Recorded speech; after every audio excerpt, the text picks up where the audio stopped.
ဒီနေ့တော့လွယ်လွယ်ကူကူပဲစက်တလုံးကြော်လေးကြော်စားပါလားဒါကတော့စက်သားတောက်ဆင်းပြီးတာ30သားခန့်ပါရှင်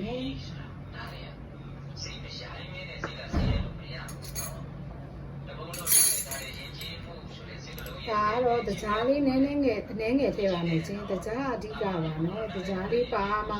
စက်တလုံးကြော်လေးရတာကောင်းပါလား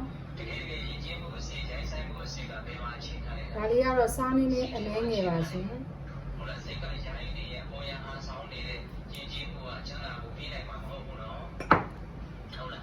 ဒါလေးကတော့အရသာမုံလေးပါ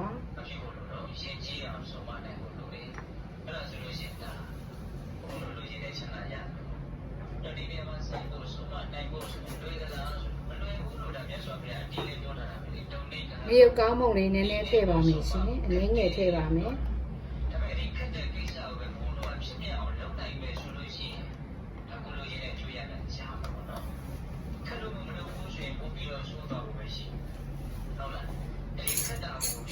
ဒါတော့အရသာဆက်ထားတာပါ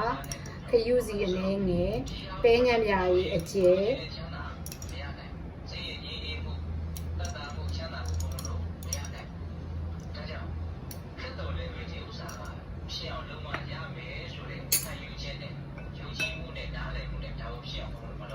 ဒါကတော့အရသာလေးကိုနေလိုက်ပါမယ်ရှင်ဒ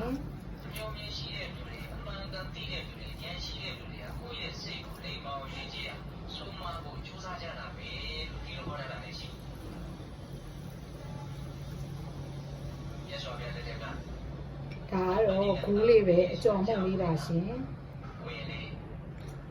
ကျမကတော့နှစ်စွန်းတိတိထည့်ထားပါတယ်ဒါကတော့ဂျင်းလေးပါဂျင်းလေးကိုလည်းချစ်ပြီးတော့ထည့်လိုက်ပါမယ်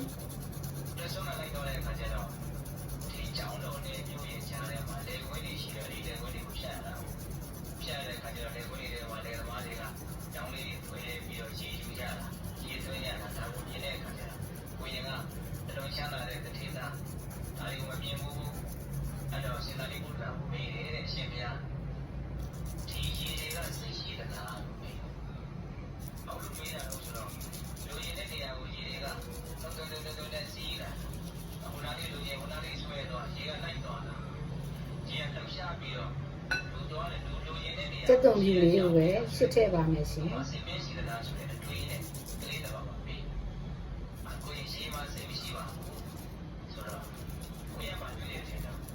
ကျမတော့အရေးမထည့်ပါဘူးရှင်ခက်ကလေးတွေရောညှစ်ထားတာလေးမလို့ဒီတိုင်းပဲအရေးမညှစ်တော့ပါဘူးနော်ဒီတိုင်းလေးပဲထည့်လိုက်ပါတယ်ပြီးရင်တော့ရေလေးအနည်းငယ်ထည့်ပါမယ်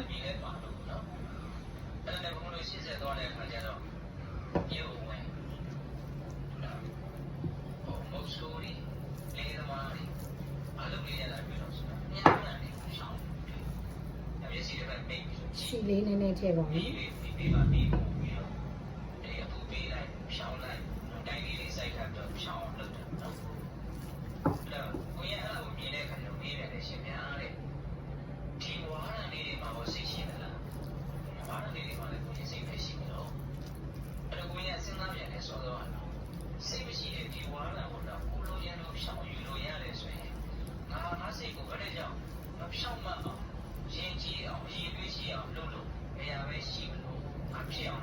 စီလေးထည့်တဲ့ခါကျတော့ချွတ်ချွတ်မမလေးဖြစ်မှာပါနော်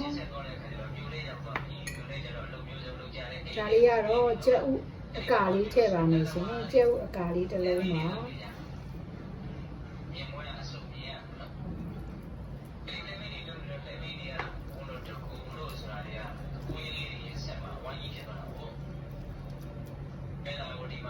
နေပြီးပါပြီရှင်ကျဲဥကာလေးထည့်ပါမယ်ရှင်ဒါတော့စီလေးနည်းနည်းပါနော်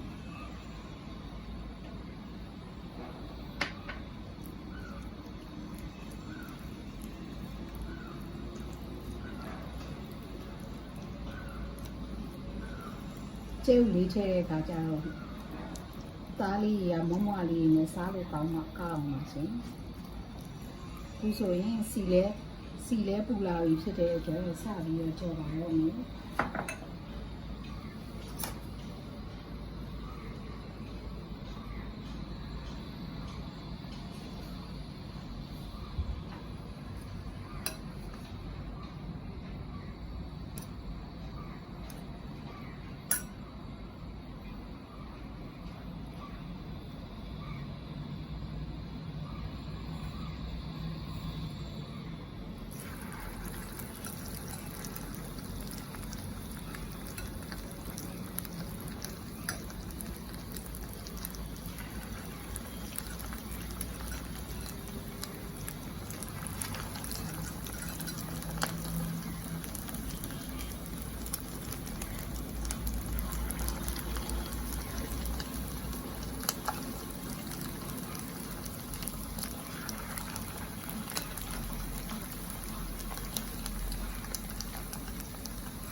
ဖြစ်ပါဘူးချစ်ချွတ်ရလေးနဲ့အရသာရှိလာတယ်ဂျင်းနဲ့ကြက်သွန်လေးနဲ့ပုတ်ပွေးလေးနဲ့ကြက်တလုံးကြော်လေးရပါလိမ့်ရှင်